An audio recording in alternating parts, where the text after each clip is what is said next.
Pearl Harbor was but the beginning of a Japanese rampage throughout the Pacific. In one stroke, Japanese aircraft had inflicted terrible damage on our Pacific fleet. With nothing to stop their expanding empire, the enemy rolled through the Pacific, conquering at will. Guam fell quickly, and Wake surrendered after stiff but futile resistance. On 8 December 1941, World War II came to the Philippines when Japanese bombers hit Clark and Nichols fields, destroying U.S. air power on the ground. Lieutenant Ferdinand Burley, a young physician assigned to the Cavite Navy Yard in the Philippines, recalls his rude awakening. On the 10th of December, we were having our lunch, and I still remember the dessert was apple pie. And just about the time it was to be served, the alarm went off. And then all of a sudden, I could hear the anti-aircraft guns going off on my right here off Sangley Point. And as I looked over there, a beautiful formation of planes was flying in that direction. And that was when I ran on down into the paint locker, and I said, "The bombs are coming." And sure enough, within seconds, they started to hit. Having gotten the casualties safely aboard a launch, Dr. Burley then made his way to the Canacao Naval Hospital, where he volunteered his services. I went to one of the operating rooms that Kerry Smith was working in, and he was working all by himself with a nurse, and I got into my operating gowns and then assisted him. The rest of the night, we operated until probably 2 or 3 in the morning. We did amputations, we did abdominal operations, we did everything. Some patients died on the operating table, and some made it. I was covered, soaked through to my skin with blood.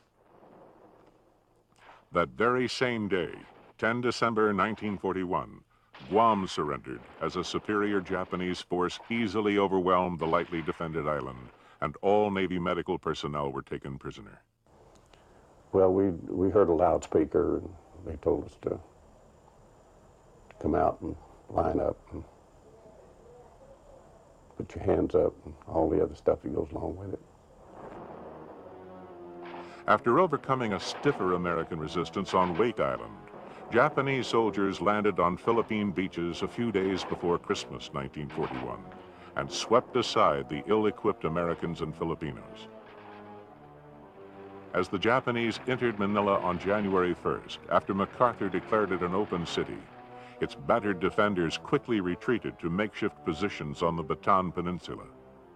Exhausted and desperately short of weapons, ammunition, and food, they continued to fight on. We ate the horses of the 26th Cavalry. We ate the mules of Battery A of the 23rd Field Artillery Pack Unit. We ate Carabao, the Philippine water buffalo. Overwhelmed, Bataan's 75,000 defenders finally surrendered in April 1942. But out in Manila Bay, the island fortress of Corregidor still remained defiant. The men who held the rock couldn't know the extent of the Pearl Harbor disaster and the loss of the Pacific Fleet. It certainly was not the intention to leave these gallant men in the lurch. General Douglas MacArthur had promised them help was on the way, if only they could hold out a little longer. They were supposed to send the fleet loaded with supplies and ammunition and replacements and reinforcements, but the fleet was at the bottom of Pearl Harbor. But food and ammunition ran out, and the power of the enemy was too great. After a month of heavy bombardment and finally landings by Japanese forces, Corregidor surrendered on May 6th. American power in the Far East had been extinguished. Yet, despite the new reality, the hundreds of medical professionals captured in the Pacific were still doc or nurse to their fellow POWs.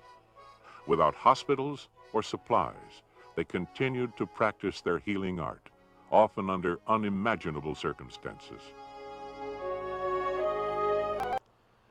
I'm Jan Herman, historian of the Navy Medical Department, and this is Dr. Fred Burley. Behind us is the Malinta Tunnel.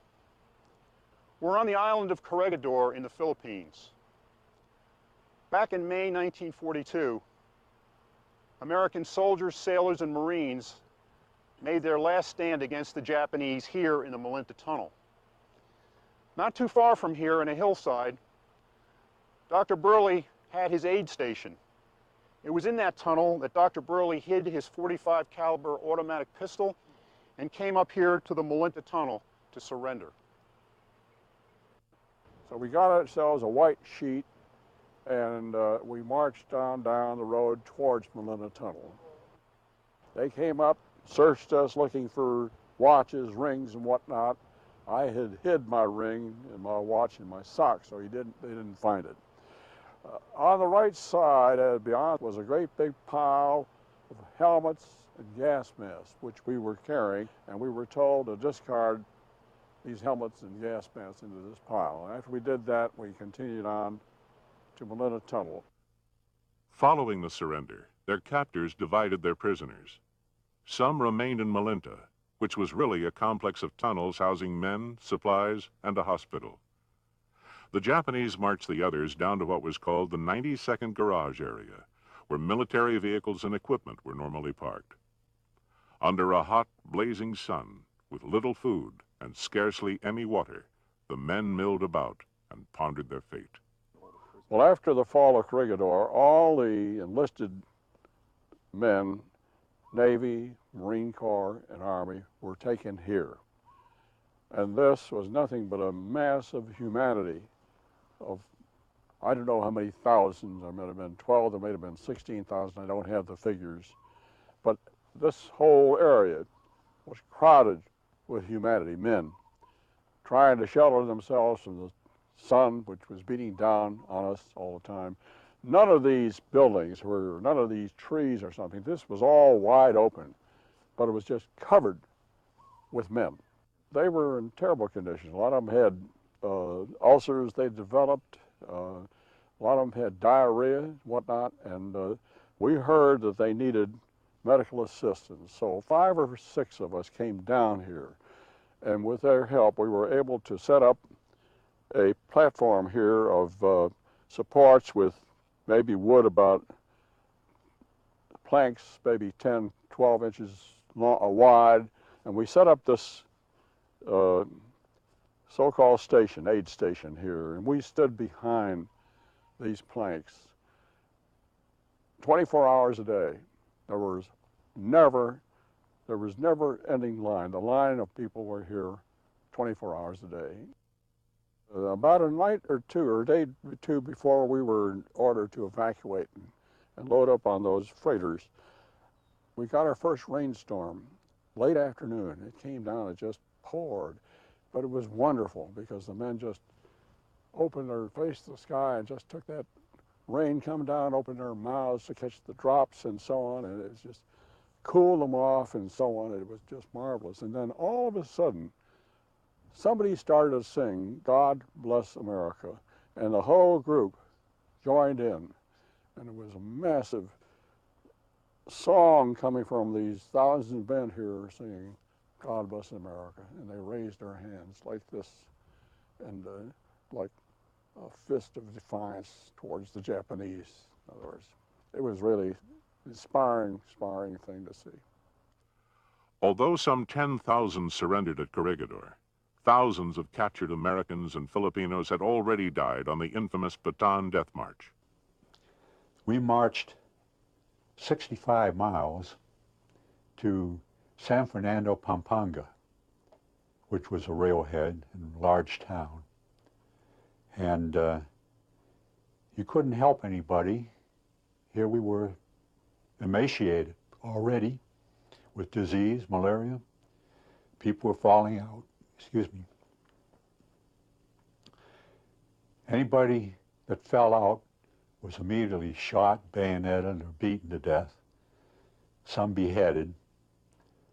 And you couldn't help anybody or they'd run a bayonet through you too. You either made it by yourself or you didn't make it. Those who survived Japanese brutality and neglect would now face another horror: Japanese prison camps. For the approximately 17,000 Americans and 12,000 Filipino scouts who surrendered in the Philippines, the real ordeal had barely begun. It is estimated that 30% of the American captives and 80% of the Filipinos died during the first year in notorious hellholes such as Cabanatuan and Camp O'Donnell, where at least 15,000 POWs perished during the first few weeks of captivity. The doctors that we had with us were in the same shape the rest of us were, but they managed to set up in one building what they called their hospital, and one ward was called the zero ward. That was your probability of coming out alive if you ever went in the zero ward. I was in there for 4 days with dysentery and malaria, and I came out. One of the few who did. It's not surprising the Japanese treated their prisoners so miserably. In Japanese culture, the highest loyalty a warrior could display was to die for one's emperor. The soldier that surrendered, therefore, was beneath contempt. If you understand this, it's easy to begin to comprehend what awaited the prisoners in these camps. Atrocities, forced labor, starvation, and boredom were the norm in Japanese POW camps. Malnutrition was a way of life in these camps. I should point out that the Japanese had a very difficult time feeding their own soldiers, so whatever little food was left over filtered down to the POWs, and that wasn't very much. They'd make watery gruel or soup out of rice or barley or millet. Therefore, for one period, we were, for about 10 days, I guess, we were on nothing but millet, and you almost had to, you know, hold your nose to eat it. To me, it was a cheap grade of chicken feed or bird, bird food. It was very difficult for the physicians and corpsmen in these camps to cope with the situation. They had virtually no drugs, no instruments. They did the best they could to provide health care, but as I say, it wasn't very much. Malaria and dengue fever were endemic, and even healthy men came down with these diseases. But these were not healthy men. Sanitation was non-existent, and almost everybody had dysentery. At any given time, half the men were doubled over with cramps or were relieving themselves on overflowing and filthy latrines. And before long, they came down with deficiency diseases like scurvy, optic neuritis, and beriberi. Well, the main thing that started to occur after about maybe 6 months, we began to see a form of problems that was occurring called painful feet. These prisoners of war would just sit on their bunks massaging their feet, which was constant pain all the time. We didn't know what it was. Later on, we began to realize it was a dry form of beriberi.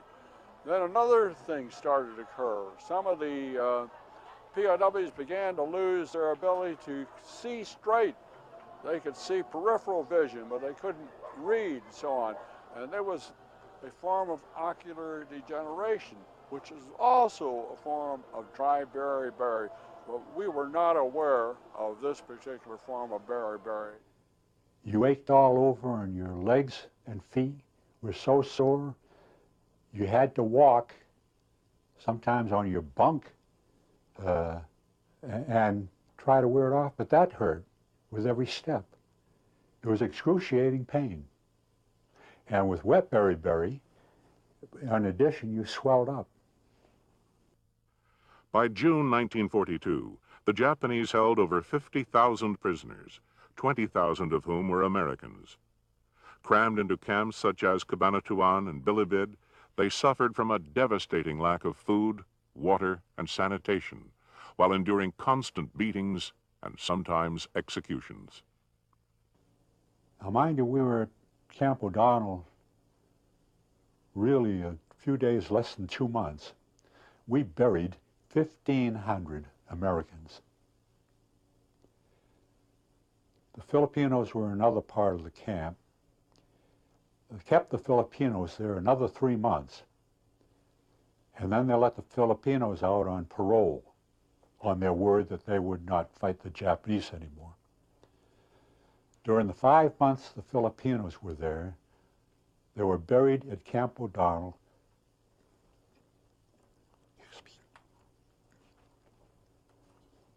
26,000 Filipinos.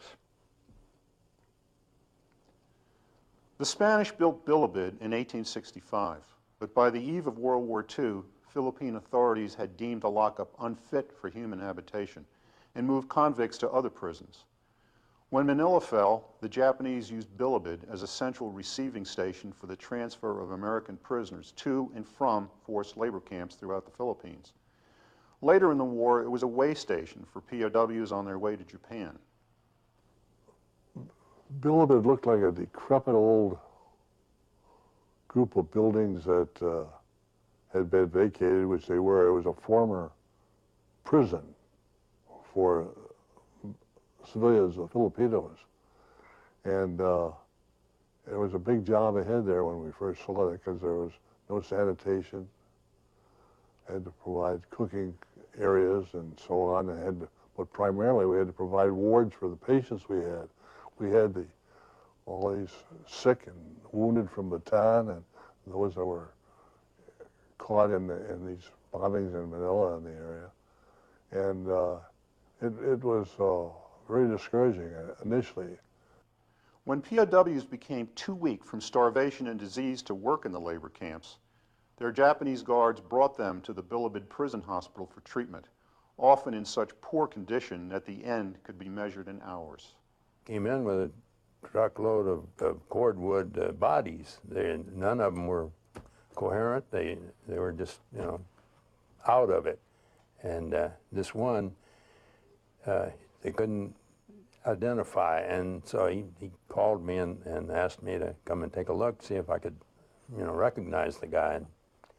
The only thing that I could remember about this, he was so emaciated that he didn't even look like a human being, really, and looked more like a skeleton. And there was a scar on his leg, a gash that he had received on Corregidor that I remembered. And in fact, I'd changed the bandage a couple of times for him. The Japanese also captured 11 Navy nurses when the Philippines fell.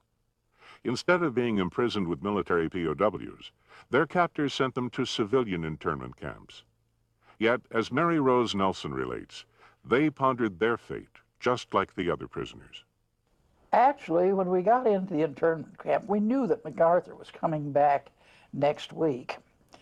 And then next week stretched and stretched and stretched.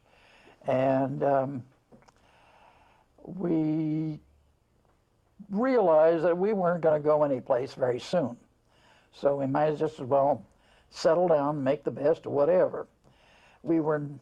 I'm sure that no one ever thought that we would not be released from the camp, but when, we had no idea. Conditions at the Santo Tomas and Los Baños internment camps were somewhat better than in the military camps. There was less brutality, but food and medical shortages were just as critical. That was in the early days, and then everybody kind of looked pretty scrawny.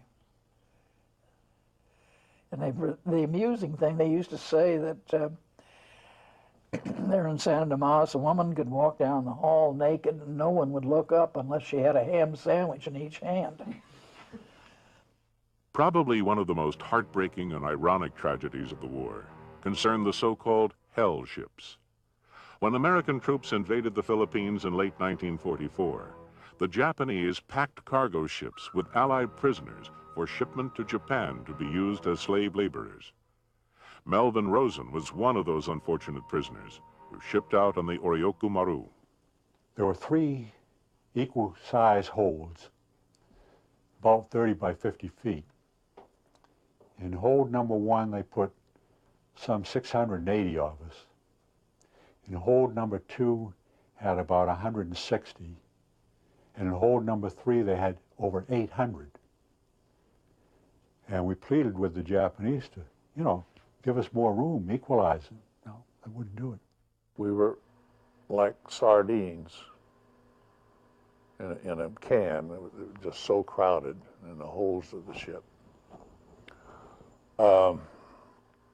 People actually died from lack of oxygen. Well, they had to get way, because they made everybody get way back in order to get everybody aboard. It's almost impossible to describe the conditions on these so-called hell ships. Thousands of men were packed like sardines below decks in these squalid holds with no air, virtually no food or water. Men were forced to relieve themselves where they stood. In these conditions, men grew delirious, and some of them actually went mad from thirst. It's hard to imagine these poor individuals struggling like rats for a single sip of water or a grain of rice. Moreover, American submarines and aircraft were taking a terrible toll on Japanese shipping.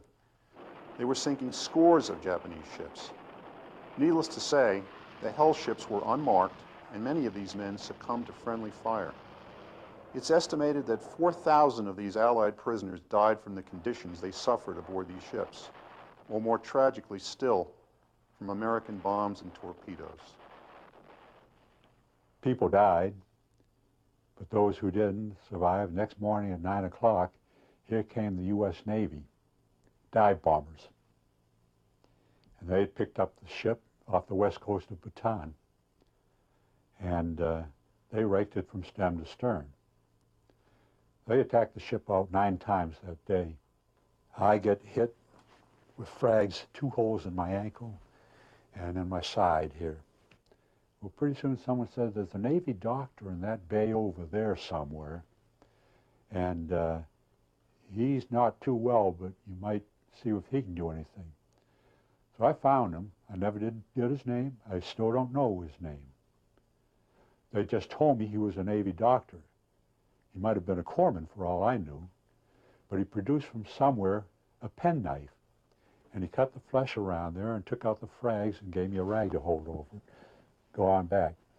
Now, mind you, while he's doing this, I'm standing over ankle deep in feces, urine, and vomit. And I have these 2 holes in my ankle.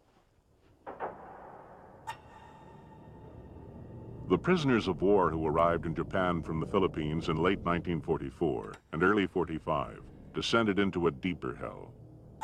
U.S. submarines were sinking millions of tons of Japanese shipping and preventing the importation of sorely needed resources. If Japanese civilians were now on short rations, almost no food filtered down to the POWs. The people from Bataan came into our camp, some of them. I mean, I guess maybe we had a couple hundred come in.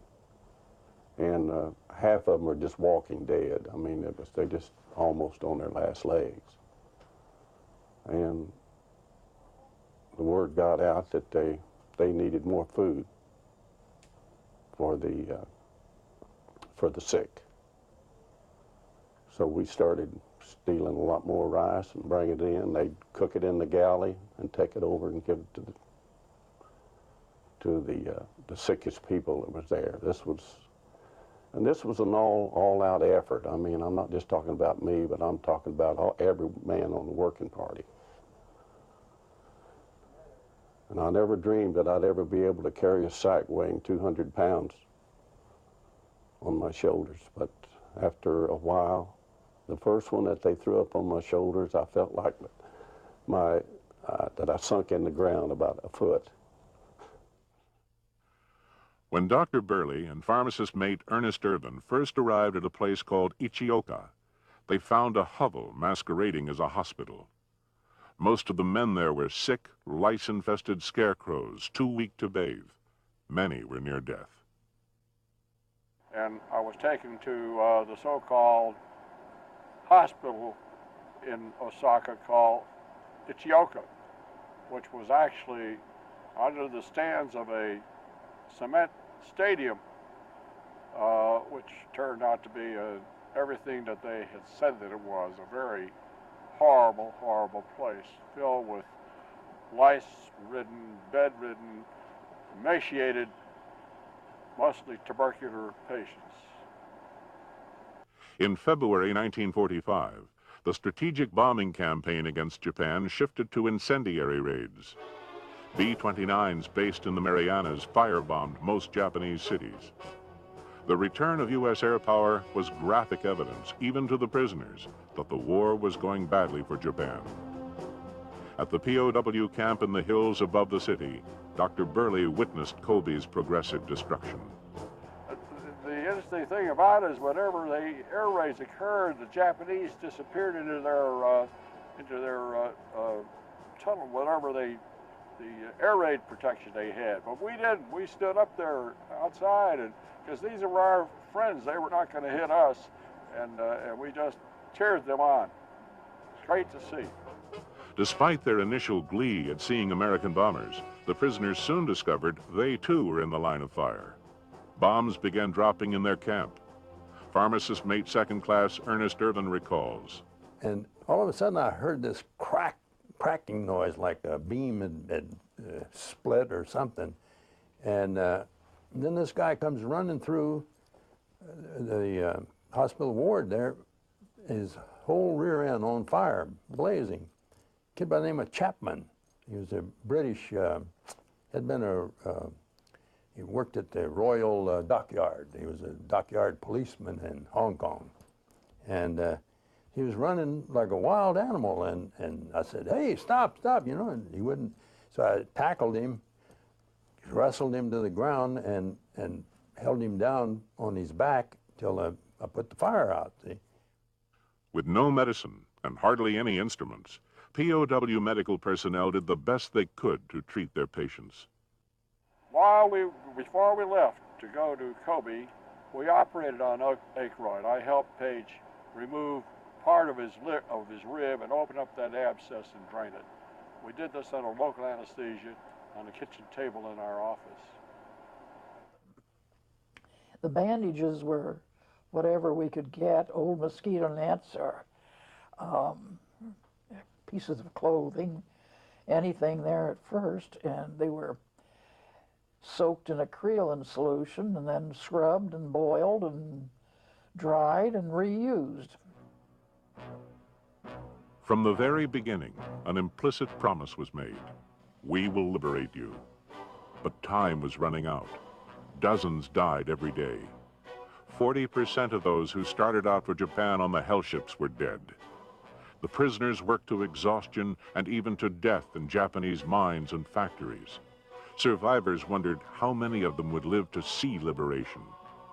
For them and their fellow captives still imprisoned in the Philippines, the thought of ever seeing home again became a cruel contradiction. The closer their liberators came, the more likely the Japanese might slaughter them all. Nevertheless, from the very beginning, thousands of men had been promised that help was on the way, perhaps just days or weeks down the road, and that hope kept them going. You know, when you're scared and you're hungry and you're tired and you're afraid,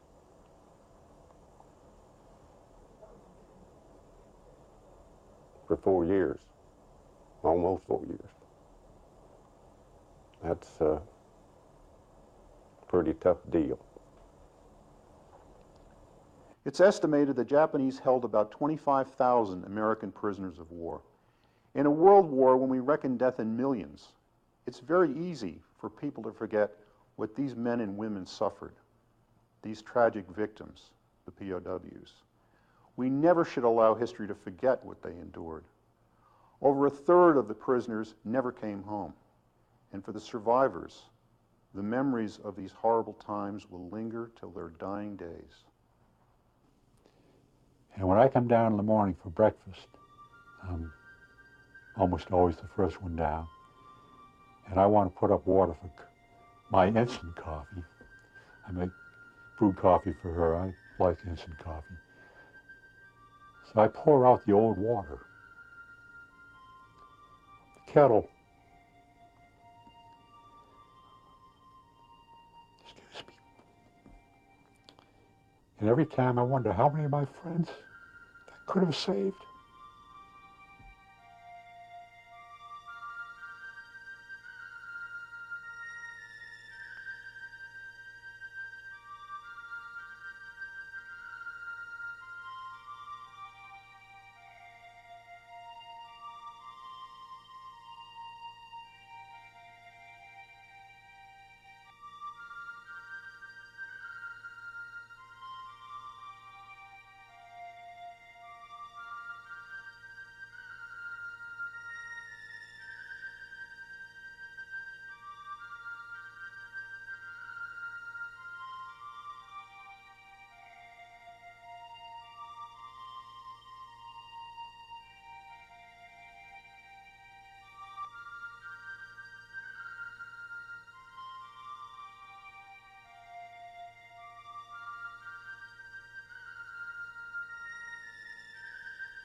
came to the Philippines when Japanese bombers hit Clark and Nichols fields, destroying U.S. air power on the ground.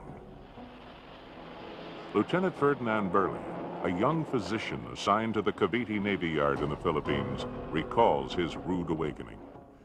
On the 10th of December, we were having our lunch, and I still remember the dessert was apple pie. And just about the time it was to be served, the alarm went off. And then all of a sudden, I could hear the anti-aircraft guns going off on my right here off Sangley Point. And as I looked over there, a beautiful formation of planes was flying in that direction.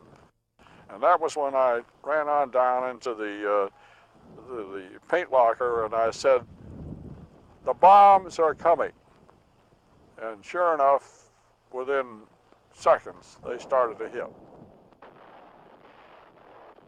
Having gotten the casualties safely aboard a launch, Dr. Burley then made his way to the Canacao Naval Hospital, where he volunteered his services. I went to one of the operating rooms that Kerry Smith was working in, and he was working all by himself with a nurse, and I got into my operating gowns and then assisted him. The rest of the night, we operated until probably 2 or 3 in the morning. We did amputations, we did abdominal operations, we did everything. Some patients died on the operating table, and some made it. I was covered, soaked through to my skin with blood. That very same day, 10 December 1941, Guam surrendered as a superior Japanese force easily overwhelmed the lightly defended island, and all Navy medical personnel were taken prisoner. Well, we heard a loudspeaker, and they told us to come out and line up and put your hands up and all the other stuff that goes along with it. After overcoming a stiffer American resistance on Wake Island, Japanese soldiers landed on Philippine beaches a few days before Christmas 1941 and swept aside the ill-equipped Americans and Filipinos. As the Japanese entered Manila on January 1st, after MacArthur declared it an open city, its battered defenders quickly retreated to makeshift positions on the Bataan Peninsula. Exhausted and desperately short of weapons, ammunition, and food, they continued to fight on. We ate the horses of the 26th Cavalry. We ate the mules of Battery A of the 23rd Field Artillery Pack Unit. We ate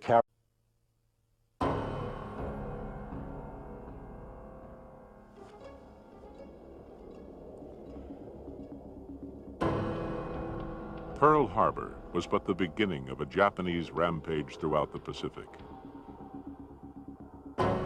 In one stroke, Japanese aircraft had inflicted terrible damage on our Pacific fleet.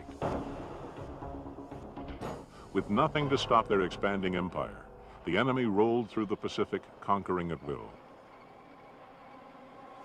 Guam fell quickly, and Wake surrendered after stiff but futile resistance. On 8 December 1941, World War II